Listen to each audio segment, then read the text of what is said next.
Recently BTS की company HYBE में एक बहुत ही बड़ा केस हो चुका है, जिसके बारे में मैंने आपको बताया ही था। रिसेंटली हाइब के चेयरमैन बैंक्सी ह्यू के ऊपर एक बहुत बड़ी पूछताछ जारी की गई है, क्योंकि पता चला है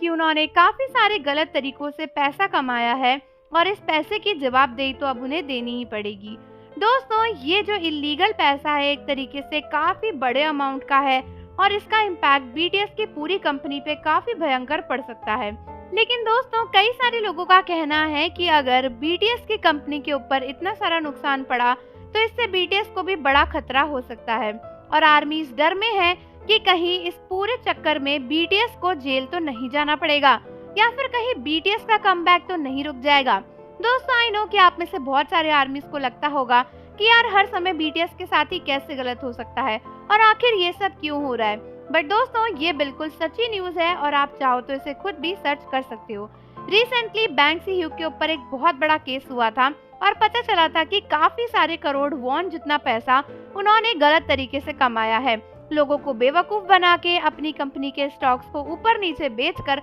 उन्होंने काफी सारा ऐसा पैसा कमाया जो उनके हाथ में नहीं होना चाहिए था और ये सारा पैसा इन्वेस्ट करा उन्होंने अपनी कंपनी में, जिसको आज हाइप के नाम से लोग जानते हैं। दोस्तों, ये बात ज्यादा पुरानी भी नहीं है, अभी कुछ 3-4 साल ही हुए हैं इस पूरे बात को और अब फाइनली कई सारे लोगों को इसके बारे में पता चला तो उनके ऊपर जांच पड़ताल जारी हो चुकी है। बताया जा रहा है कि अभी तो पूरी इन्फॉर्मेशन मिली नहीं है, लेकिन अगर ये सब कुछ सच साबित हो जाता है तो बीटीएस की कंपनी बंद तक हो सकती है, वो दिवालिया भी हो सकती है, क्योंकि इतने सारी चीजों में ये गलत तरीके का पैसा यूज हुआ है कि अगर इसकी भरपाई करनी पड़ी तो पता नहीं कितने लाखों का नुकसान हो जाएगा। और दोस्तों, ऑब्वियसली इसका इम्पैक्ट बीटीएस पे तो पड़ेगा ही, क्योंकि कुछ ही वक्त बाद उनका कमबैक है। ऑल्दो अभी रिसेंटली फेस्टा लाइव में बीटीएस के मेंबर्स ने खुद ही कंफर्म किया कि वो कमबैक करने वाले हैं, बट कई लोगों को लगता है और कई सारे इन्वेस्टर्स को लगता है कि बीटीएस के कमबैक पर इसका भारी असर पड़ सकता है। कुछ लोगों को तो ये भी लगता है कि हाइप जैसी ऐसी बेतुकी कंपनी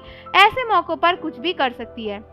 पिछली बार भी हाइप ने ऐसे फ्रॉड्स का इल्जाम बीटीएस के सर डालने की कोशिश करी थी और कई लोगों को लगता है कि कहीं ऐसा ना हो कि अब अपनी कंपनी बचाने के चक्कर में बीटीएस के सर पे ही इस सारे कांड का इल्जाम डाल दिया जाए और कहीं बैंक्सी ह्यू की जगह बीटीएस को ही जेल ना जाना पड़े। लेकिन अगर आप एक आर्मी हो और आपको भी टेंशन है बीटीएस को लेकर, तो बिल्कुल टेंशन फ्री हो जाओ, क्योंकि इस पूरे कांड में बीटीएस का कोई हाथ नहीं है। बेसिकली ये सारा पैसा जो भी कमाया है वो बैंक्सी ह्यू ने खुद ही कमाया है और खुद ही उन्होंने सारे इधर उधर झोल करे हैं। साथ ही साथ जो भी चीजें उन्होंने इलीगली करी हैं उसमें भी सिर्फ उनका ही हाथ है और कई लोगों को उनकी पुरानी हिस्ट्री तो पता ही है। इनफैक्ट बीटीएस के साथ जो पहले कुछ चीजें हुई थी, जैसे कि उनको बेतुके टाइम पे मिलिट्री में भेज देना या उन पे काला जादू, ये सब चीजों के पीछे भी बैंक्सी ह्यू का हाथ था, कई लोगों ने कहा ही है। तो दोस्तों, अगर कुछ भी होता है कल को तो बीटीएस को तो जेल नहीं जाना पड़ेगा, बट ऑब्वियसली उनके कमबैक पे बुरा असर पड़ सकता है, क्योंकि बहुत सारे लोगों का कंपनी पे से विश्वास उठ जाएगा। तो आर्मीज, आप मुझे कमेंट्स में बताओ कि आपका इसके बारे में क्या कहना है